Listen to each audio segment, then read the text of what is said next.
This is Orson Welles, speaking from London.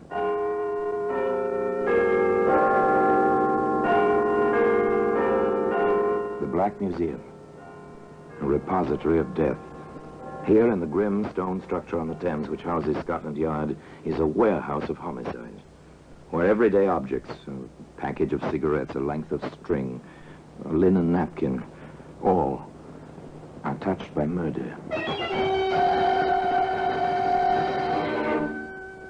There's a Gladstone bag. It's a familiar object. Every railroad train carries several, inevitably useful, compact, and expandable. They always hold more than they seem. Perfect for vacation. Perfect also for... If you look inside, Inspector, just pry the two halves apart at one end, as I did. Yes, I see. Odd objects to have in a valise. Not if one had every intention of disposing of them, Inspector. Today, that Gladstone bag can be seen in the Black Museum.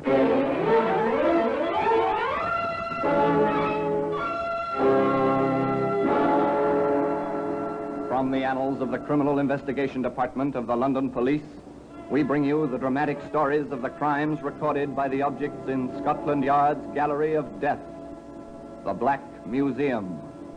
In just a moment, you will hear The Black Museum, starring Orson Welles.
Now, The Black Museum, starring Orson Welles. Well,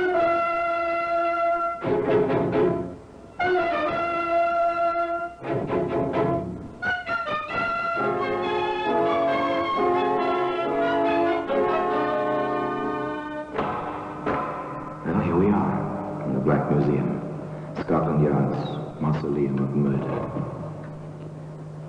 There are times, as I open this door, you know, that I feel the old familiar inscription should be carved on the lintel. Abandon hope, all ye who enter here. Yes, abandon hope of peaceful, quiet, dreamless sleep, for within this room is almost every instrument which ever has been used for the commission of the foul deed called murder. Yes, here lies death.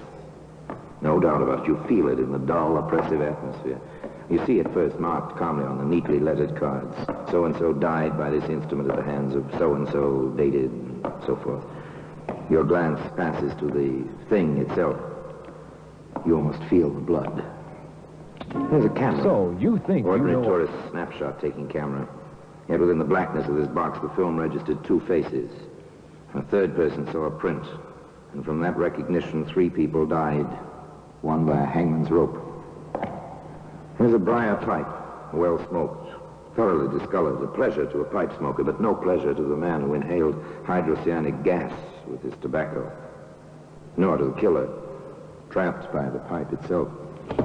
Ah, here we are, the Gladstone bag. Piece of luggage for a man. It looked so commonplace, so much as if it belonged to a traveling salesman, not to Jim Hudson. Of course, in a way, Jim was a traveling salesman. He certainly had a sales talk, and he was quite successful at it. Sally, I've never seen you looking lovelier. Oh, Jimmy, you always do that. Do what, sweetheart? Say things like that just when I want to pick a fight with you. That's one of the reasons I love you so much. Despite your wife and everything else. Everything else? That's what I wanted to fight with you about. We just can't go on like this, Jimmy, darling. Why not? We're as happy as circumstances. Don't you see, Jimmy? A woman wants at least a snatch of domesticity, not just clandestine meetings with the clock ticking away her happiness in the background. It'll come, darling. It'll come. The girl was right, of course, from her point of view. Granted that the relationship between her and the man she loved was, well, outside the recognized bounds. Granted that they found each other when it seemed too late. Still, the girl was right. She wanted a certain sense of security, which can come to a woman only through the small things of making coffee in the morning while her man was shaving within earshot.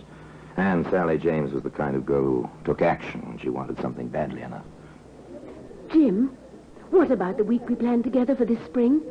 I probably could get away, darling, if we had a place to go. I have the place. Anyway, the ad about it. You are something, aren't you? Here, darling. I found this in the Sunday paper. Go on, read it. For rent. Bungalow. The beaches. Pevensey Bay, Eastbourne. Reasonable by the week. You've got your heart set on this, haven't you, sweet? Can we do it? The week of April 12th. All right? All right. Oh, Jimmy, it'll be heaven down there by the sea.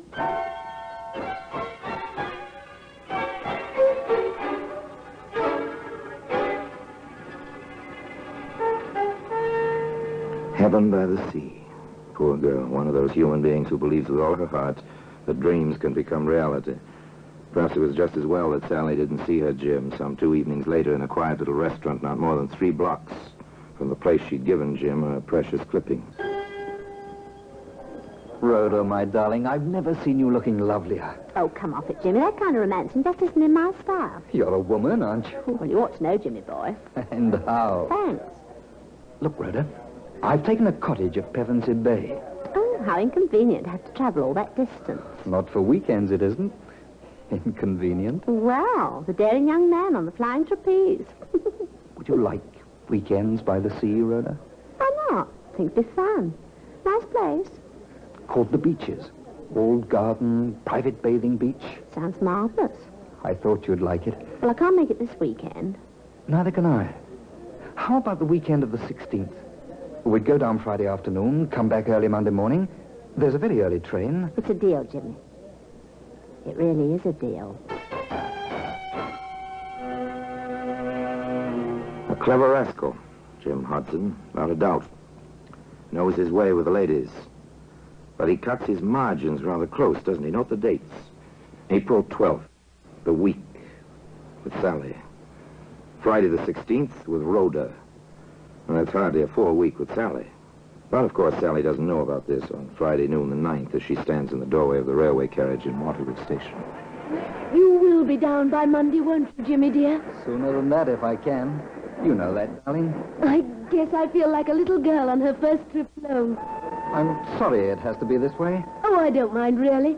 I'll have a chance to put the cottage in shape. Have it all clean and comfortable for my man. When I saw it, there weren't any tools there. And there's always something to fix.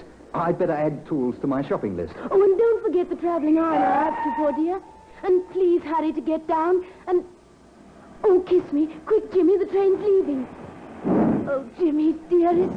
Bye, darling. See you Monday. Monday it'll be. Take care, darling. Take care.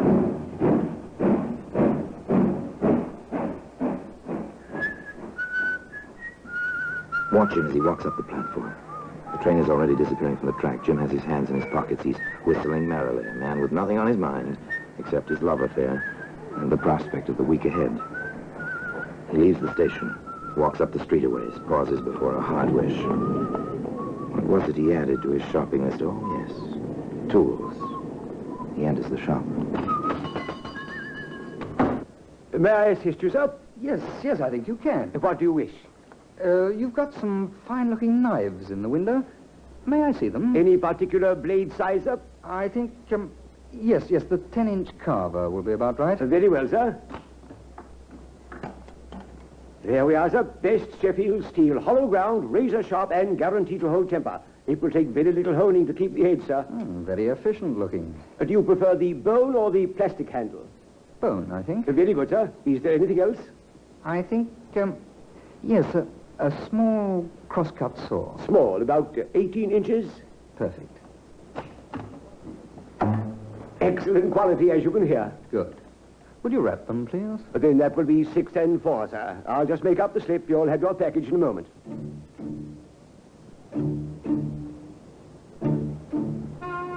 Jim Hudson took his package on the train with him on Monday morning. And tea time at the beaches, Pevensey, promised to be exciting and wonderful.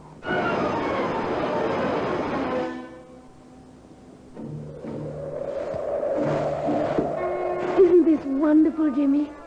I discovered the pastures at the top of the cliff on Sunday. Oh, Jimmy, it's paradise. It is a nice view. And so alone, so private. This is our private view, darling. It's like a honeymoon. You are a sweet little thing, Sally. Very sweet. I know. When you call me sweet, you think of me as a child. But I love you as a woman, Jimmy. I know. Shall we go back now? It looks like it may kick up a storm. If you want to, darling. Whatever you want. Whatever he wants, Sally. But does he know what he wants, this man with a wife in London, you at the beaches, and still a third woman waiting to join him just 4 days from now? It's too bad the beach isn't sand. Oh, I don't know. Shale isn't bad. Funny about this place. Funny? How, darling? Do you remember the Doris Clark case? Who was she? She's the reason the beaches was available. I don't understand. She lived here. 2 men she knew came down. She was beaten, buried alive in the shale. The men hung. How horrible. They made a lot of mistakes, so they mightn't have been caught.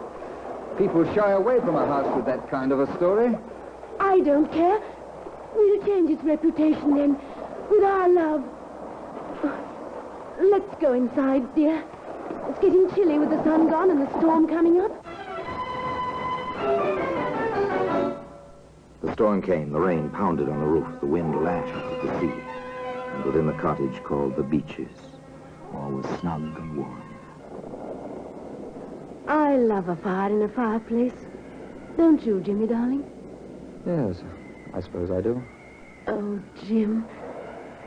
Am I being too sticky? Sentimental? Trifle. What's wrong, Jimmy? You've been, well, far away today. Sally, let's face it. Things like this never go on for long. Jim! Jimmy, I don't believe you said that. I did say it. I mean it. Then why did you bring me down here? It was your idea. I went along with it, hoping we could work something out. Work it out? It's past it. You never loved me. Stop crying. I can't stand crying. I ruined my life for you. Now you want to just forget about me. Stop it. Grow up. You can't be infantile forever. You want your cake and to have it too. You want your wife and other women. You won't. I won't let you. Stop it, Sally. I told you to stop it. Jim, no. No, I didn't mean it. I'll do whatever you want. I'll go away and never see you again. Jim, don't touch me. Jim, please. Jim.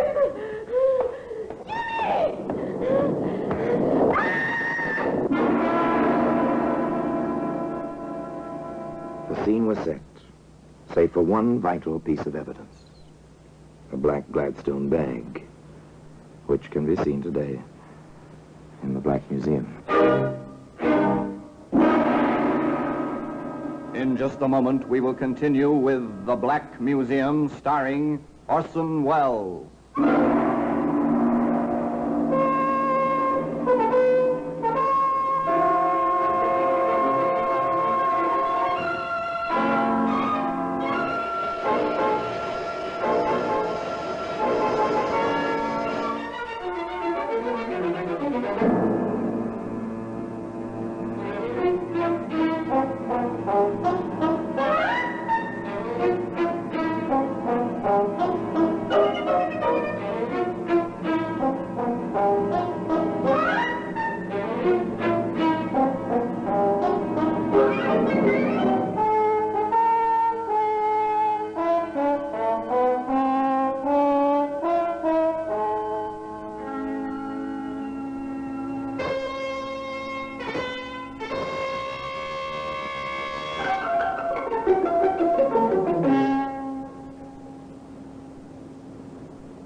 And now we continue with The Black Museum, starring Orson Welles.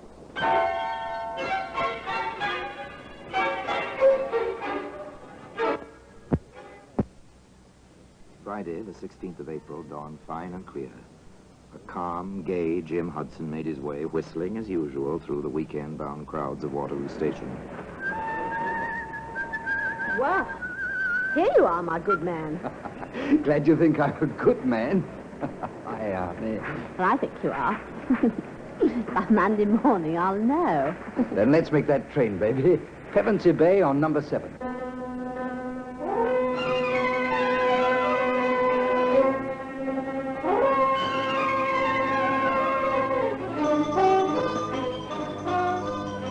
The train to Pevensey Bay was none too fast for Jim and Rhoda. It was a fine spring day. It was a beautiful spring evening.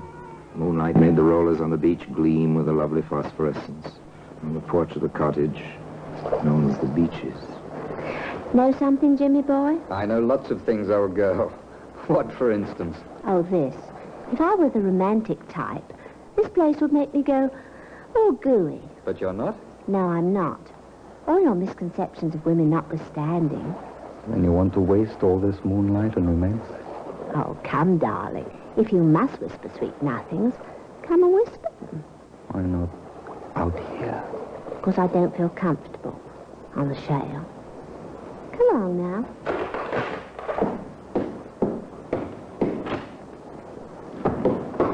Always let the woman have her way, particularly after she's cooked a beautiful dinner. Here now. I'm the only beautiful thing around here this weekend. You are, Rhoda. Wow. What a way you have. In here, darling. No, not in there. It's a spare room, not made up. I want to see it. Oh, nothing in there. Oh, are you going to deny me anything, darling? It's locked. Oh, Jimmy. No. Say, what are you? Bluebeard or something? Maybe I am.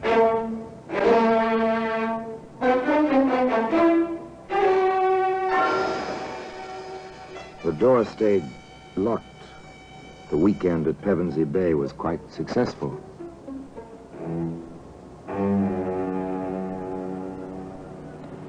But now, the scene changes to a London street lined with somewhat shabby buildings which house somewhat shabby offices. Into one of those buildings, a woman hurries almost furtively. She climbs the stairs, one flight, walks into an office, door of which announces in gold lettering, Cross Detective Agency. You are Mr. Cross? I am. What can I do for you, Mrs. Mrs.? My ring. Yes, an old trick. Sit down, won't you? Thank you. My name is Lillian Hudson, Mrs. Lillian Hudson. I see. Well, how can I help you? I want some information on my husband, James Hudson. Go on, please. I saw your advertisement. Were you formerly with Scotland Yard? I was. Advancement seems slow. I'm working for myself now. Yes. Well, I have reason to believe that my husband has been, seeing other women. And you want me to get the evidence? I think so. A divorce action? Perhaps it depends on the results. And you want to stay in the background? For the present. Have you anything on which I can start? An address? A lead of any kind? I have this. A baggage check. Waterloo Station baggage storage. Stamped 10 a.m., Friday, April 16th. An innocent bit of pasteboard. Where did you get this, Mrs. Hudson? I took one of my husband's suits to the cleaner. This was in a pocket. The cleaner gave it to me. Oh, and why should this mean anything? Because Jim, my husband, was away the entire week of the 12th until the morning of the 19th. It came to me, if he had told the truth, how could he have checked something at Waterloo on the 16th if he were out of town all that week? An interesting observation, Mrs. Hudson. Well, suppose I go over to Waterloo Station and pick up whatever was checked there. Oh, and, sorry to mention this, but it is customary to have a retainer, you know? Private Detective Cross, once of Scotland Yard, went on over to Waterloo Station and presented the baggage check. A short while later, he arrived in the office of Inspector Henley at the yard. Oh, yes, Cross. I remember you now. Ah, thank you, Inspector. You were with us once, weren't you? Yes, sir. You know, there are times, Cross, when I wish I had the gumption to strike out on my own. Too late now, however. And there are times, Inspector, when I wish I'd stayed on here. however. Yes, to each his own, and the grass is always greener, and so on. Well, Sergeant Anderson said you wanted to show me something. Oh, yeah, this, sir. This Gladstone bag. Looks perfectly normal. Locked, I see. Yes, if you look inside, Inspector, just pry the two halves apart at one end, as I did. Yes, I see. Odd objects to have in a valise. Not if one had every intention of disposing of them, Inspector. You're probably right about that. Seems like some silk or something. And badly stained. If I were a gambling man, I'd give 10 to 1 the stains are blood, sir. And it wouldn't be much of a gamble. Any ideas on what the metal objects are? Well, I flashed my penlight in there, sir. One is a carving knife, and the other is a carpenter's saw. I see. How did you come into possession of this bag, Cross? And Mrs. Hudson found the check for it in her husband's pocket. She says the cleaner found it. I doubt that. Divorce action, I assume. Correct, sir. I understand. Well, my suggestion is this. We'll give you another stub. Give it to Mrs. Hudson and have her place it in her husband's pocket. When he comes back for the bag, we'll have a man ready to pick him up. It seems to me this little matter bears further investigation. So simple, so quietly effective. Just place a check for baggage in a man's pocket. When he comes to claim his Gladstone bag. Yes, sir. Oh, here's my check. It's a brown Gladstone. Left it 3 days ago. Just a moment, sir. Sergeant Anderson, sir. Yes? It's the check you've been waiting for, that fella there, whistling. Thank you. Give him the bag. I'll speak to him.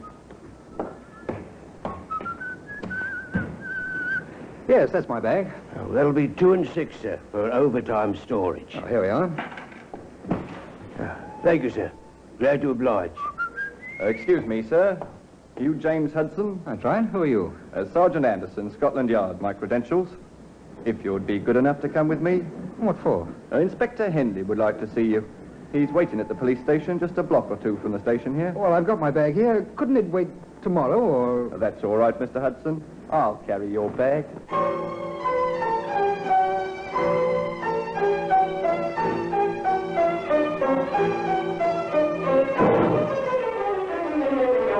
The squad room at the police station near Waterloo was very quiet. Inspector Henley sat behind a battered desk. On the desk rested the Gladstone bag, open now, and next to it a file. A familiar dossier from the Criminal Records Office. We have your file, as you see, Hudson. I see. Theft, burglary, 5 years for criminal assault. Does your wife know about these things, Hudson? No, she doesn't. I see. Hudson, how do you account for the contents of this bag? I was butchering half a steer for a friend of mine in the country. He has a deep freeze. Oh, that's rather thin, Hudson. Did you wear a silk dress size 10 to butcher the steer in? It was his wife's. I'm having it cleaned at a special place I know of. Yes, yes, of course. Better try again, Hudson. There was no answer. There were no further questions. Inspector Henley knew his man. Time ticked away. The clock was quite loud. For an hour it ticked in the silence. Finally, the perspiration beginning to bead his forehead. Jim Hudson began to talk. All right, Inspector. I'll tell you. I guess I lost my head when she flew at me. Oh, size 10 and she flew at you, Hudson. I told her we were through, that I was going back to my wife. She heaved the coal scuttle. Then it was at the beaches at Pevensey Bay on April 13th, sir. She grabbed the poker. I defended myself. We had a devil of a struggle. She fell, struck her head on the andiron. She was dead. I must have gone completely crazy. I went into town, but that knife and the saw, I was afraid to tell anyone. I mean, my record and... Sergeant. I've got something here, Inspector. In this biscuit tin. Yes, you have. Neat packing job, I must say. Not much left of the poor girl, is there? I want a check of every hardware store in the neighborhood where Hudson lives. Oh, yes, near the railway station. Got that, Sergeant? I want the sales slip on those implements and the clerk who sold them, if possible.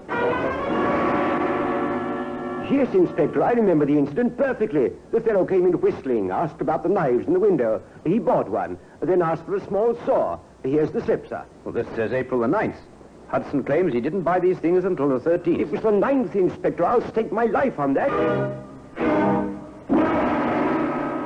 It's no good, Hudson. You bought that knife and that saw on Friday the 9th. You went to Pevensey Bay prepared to do exactly what you did do. If we ever had evidence of premeditation, we've got it now. You're under arrest, charged with willful murder. And I must warn you that anything you say may be used in evidence. Each clue in its place. The case was complete. Closed as tightly as that same Gladstone bag, which can be found today in the Black Museum. Orson Welles will be back with you in just a moment.